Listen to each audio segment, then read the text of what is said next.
Good afternoon, Composition 3. I have a couple of announcements to make, first of all, because there was some confusion about what's going on this week. It's my fault. I sent a Zoom invitation, it looks like, according to one of the students.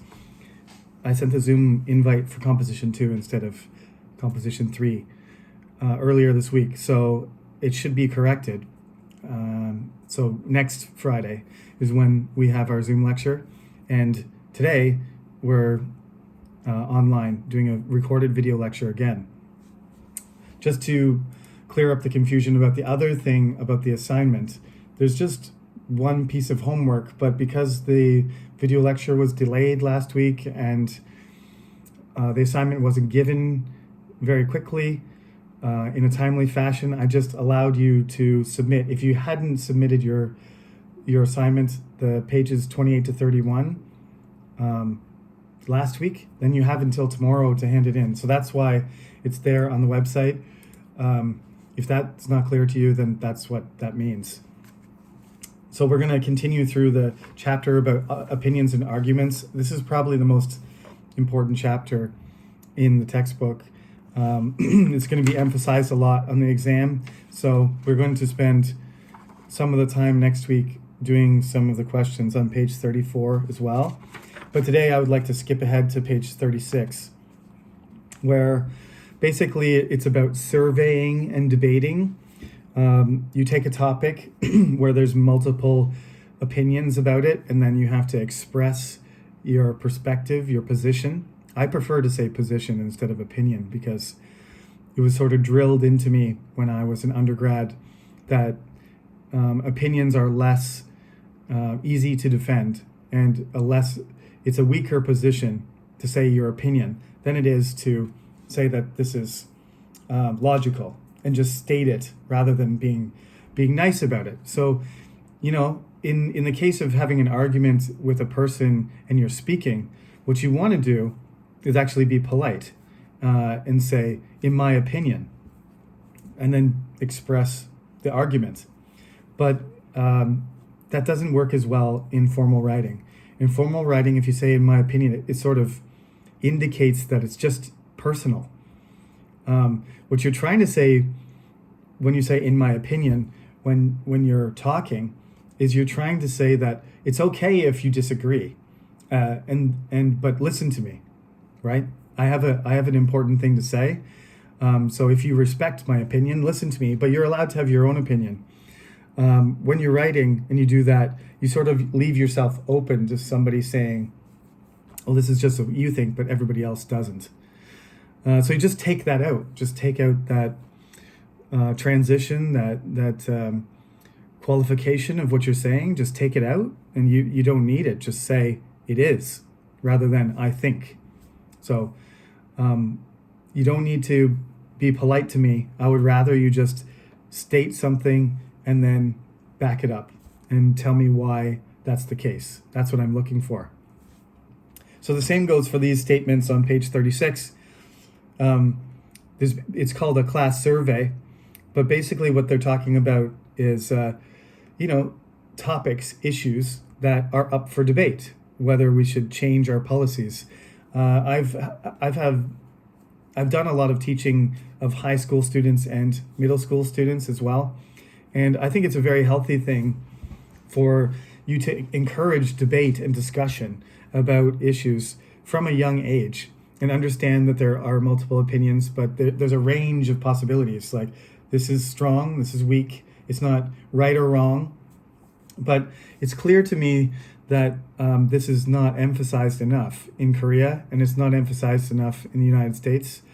It's not emphasized enough anywhere. And if you're really good at it, it's probably because you've had some supplementary education somewhere.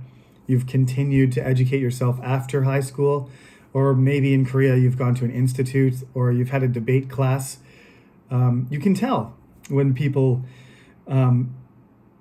don't appeal to logic. They appeal to different things. I taught a class last semester that specifically we talked about different strategies for getting somebody to persuade somebody. It goes right back to the, ancient Greeks and the Romans and their strategies for argumentation. You appeal to emotion, you appeal to a situation, you appeal to ethics, or you appeal to logic. There are different choices. And since this is the 5th of November, this is Guy Fawkes Day. I won't get into that. It's another story, but remember the 5th of November, as I said in my British and American culture class. It also happens to be a couple days after what some comedians in America are calling Democalypse, the Democratic Apocalypse, 2020. The results are not in, but really what we can take away from this election, no matter who wins, the blue or the red, the Republicans or the Democrats, Biden or Trump, as usual, there's not as much separating the candidates as people like to think. But one of the things is that has been clearly demonstrated by the whole experience is that they have very different strategies. And Biden has been very, I think, what you would call professional and calm and deliberate, and appealed to people, to be rational, to be reasonable, and to approach the election and think with their head. And on the other side, there is the current president, who generally is not that concerned. Let's be honest, he's not that concerned with necessarily the logic or the fact or the reality of it. He's more concerned about how it looks and how it feels, and he's very good at that. I'm not going to say, I'm against Donald Trump personally and ethically and morally, but in terms of building arguments and a political campaign, his strategy is, you can't deny that it's very effective, because the evidence is out there for him to be unpopular, but he's still got this broad appeal in America. And why is that? It's because it's not really about who's right. It's really about what it feels like. He's kind of appealing to the heart, whereas Biden, I think, is appealing more to reason, which we associate with the head, with the mind. So let's not use the emotional strategy here. We're not trying to intimidate or get some sort of intense reaction so that the other person is not able to respond. What you really want in a professional debate, in an academic situation, is to be able to go back and forth and to discuss things in sort of a detached way. So don't stay away from just personal stuff and keep it impersonal. When we talk about grocery stores and shops, these days, a lot of people are concerned about the environment. And one of the worst things that we do is produce a lot of garbage. And since I was born about 40 years ago, not quite 40 years yet, but not that that's important, in the 1980s, we started using plastic for everything. Car parts started becoming plastic, chairs, bottles, everything started to be made of plastic. Electronics are covered in plastic too. It's a very flexible, useful material, but the worst part about it is not how it's used, it's how it's thrown away. We're still not good at recycling plastic. The fact is that a lot of plastic gets sorted and a lot of energy gets expended moving the plastic to a place where it's supposed to get recycled, but for a variety of reasons, it's not suitable to be recycled, and it's too expensive, or the material is damaged. I've actually taught students who work at LG Chemical and Lotte Chemical before, and specifically, I've taught students who their research and their job is related to developing recyclable plastic.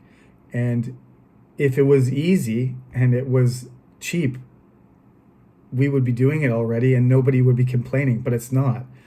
One of the problems is that especially things like car parts, the plastic has to be very pure. There can't be any other material in it. And if it has any contamination in it, it has a weak point. And then when you get in a car accident, that plastic doesn't do its job and somebody gets injured because the plastic is not as strong as it should be. You don't want to be sitting on a chair and then just one day the chair like breaks in half because there's different material in the middle of it, so it's got a weak fracture point in the middle of the chair. So this is one of, there's a lot of scientific reasons why plastic is not that easy to recycle. Glass, you melt it down, you make a new glass. But there's problems with glass too. It breaks easily. It's hard to dispose of. You can recycle it fairly easy, but it takes a lot of energy to do that. And if you want to make more glass, you need sand. But sand is also required for concrete. And concrete is required for all of our buildings and a lot of our pavements, for all kinds of construction.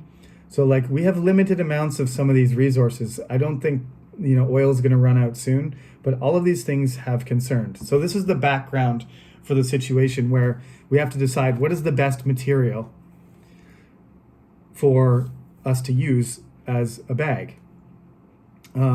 So the statement in the textbook says grocery stores and shops shouldn't give plastic bags to customers. I've just outlined some of the reasons. There are more. You have to agree or disagree, and then you have to present your reasons. That's what I've been doing right now. Now, if you want to take the other side, you're going to have to say something positive about plastic bags.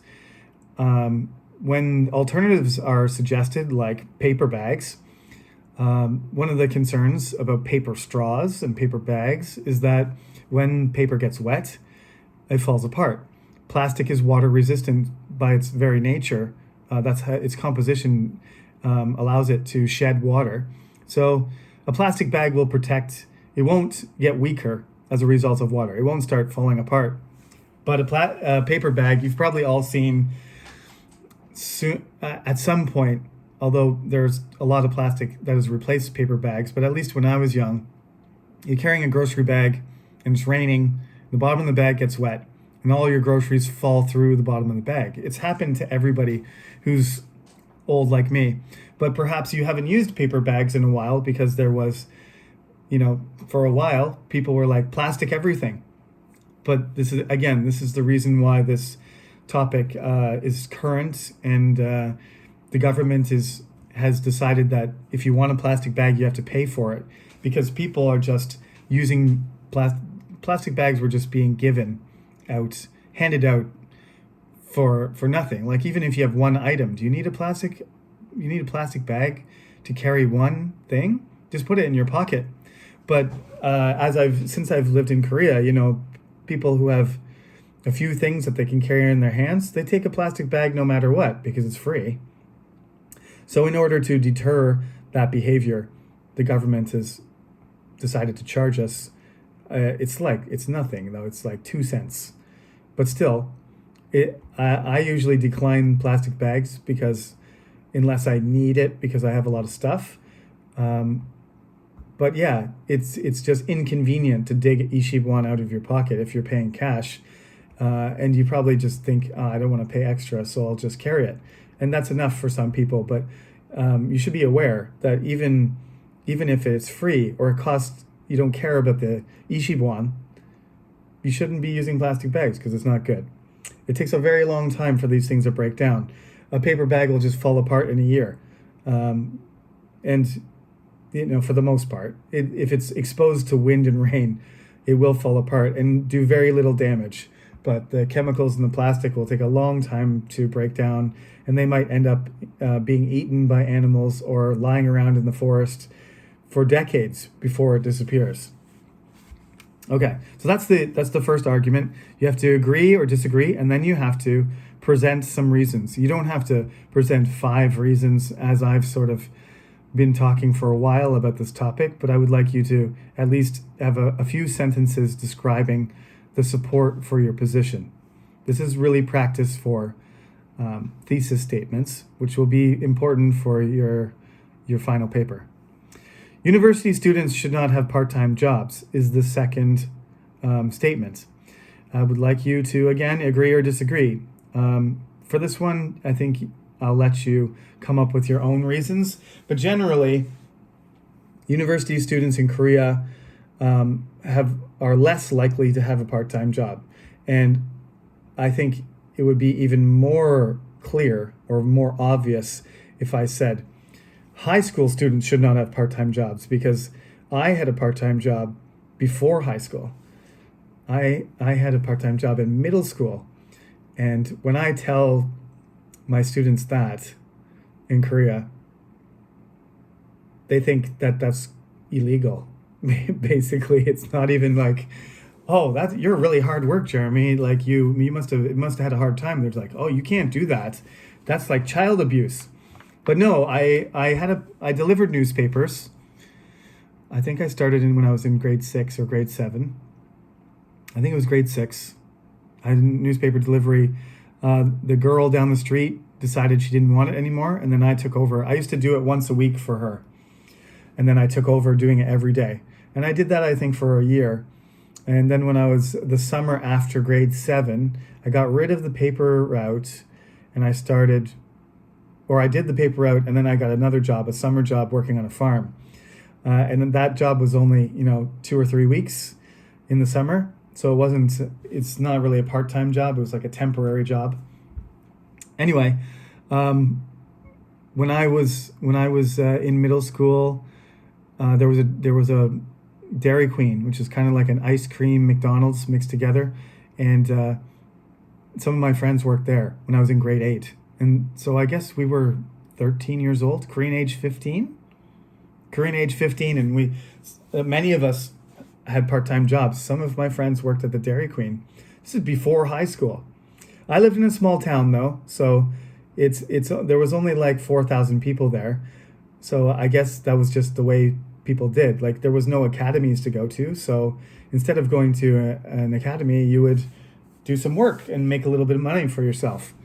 This is something that Koreans don't like to do because they think it takes away energy and focus and time from studying. So most Korean parents think it's not a good idea to split your energy and effort between being a student and being an employee.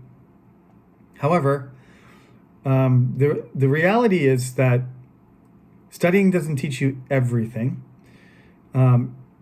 If you want to be the top student in your class, and that's the only thing that's important to you, or the most important thing, not even the only thing, but really that's the thing that you want to focus everything on, then you shouldn't have a part-time job. But otherwise, if you want to grow up to be a well-rounded person who understands money and has social skills and takes responsibility for actions and understands how to work in a team, etc., there's lots of reasons.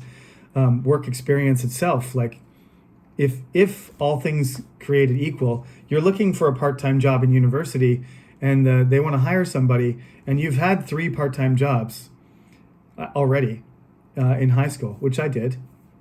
I worked at Pizza Hut, I worked at the Canadian Cancer Society, and I worked on a farm. 3 different jobs. My resume was already, I had 4 or 5 jobs on my resume before I even made it to university. So my resume had stuff on it. Some people go to university, like most Koreans do, and their resume is blank. All they can say is, I finished high school and I'm 19 years old, but I've never had a real job. So there's all kinds of things that you could argue in favor of the part-time job. If you're talking about university students, you probably want to emphasize maybe some independence. You want to spend the money how, you want to spend your own money and decide what you want to do with it yourself without any supervision. Like, where's all our money going? Parents giving you an allowance and saying, what did you spend it on this time, kind of thing. You don't have to deal with that. You get to express your independence when you're making your own money. Nobody can tell you how to spend it except for yourself, as long as it's extra money. Of course, some people are working in part-time jobs because they need to supplement. Maybe your family, has a tight budget, so you need to help. I did that in university. I paid for as much of my university expenses as I could, and then my parents helped me for the rest. But by the time I was graduating, I was supporting myself. When I was doing my master's, I didn't get any help from my parents. I borrowed money from the bank, and I had part-time jobs. So I would like you to do number 9, and then skip over to number 13 on page 37, and just fill this in, because this is just talking about causes, right? As I said, logic. This happens because of this, or after this happens, or so you can make, with this information, you can know this information. You use cause, effect. This is called cause and reason, like gasoline becoming scarce and expensive, and the effect or the result or the prediction or the advice: we should develop electric cars.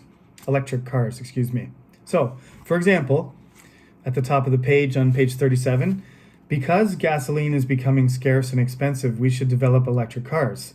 We should develop electric cars since gasoline is becoming scarce and expensive.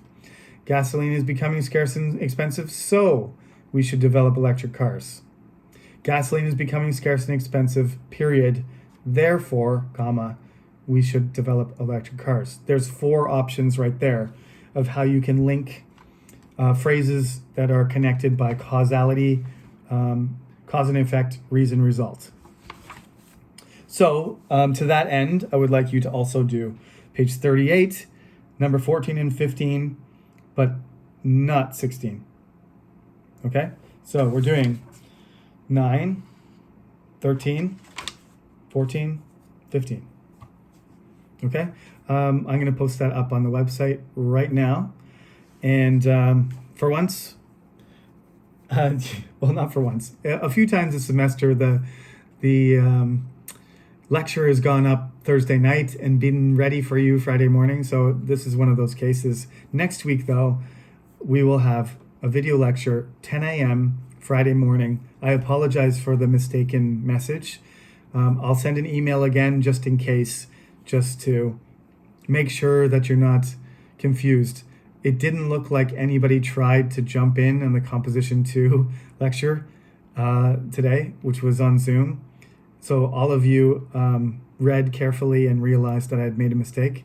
And one of you decided to email me to let me know that I had done that, because I actually didn't realize. So I will see you next Friday at 10 a.m. Until then, enjoy your weekend, and please, by next Friday, send me your homework for page 36 to 38 in your textbook, chapter 5. Thank you for listening. Have a good weekend.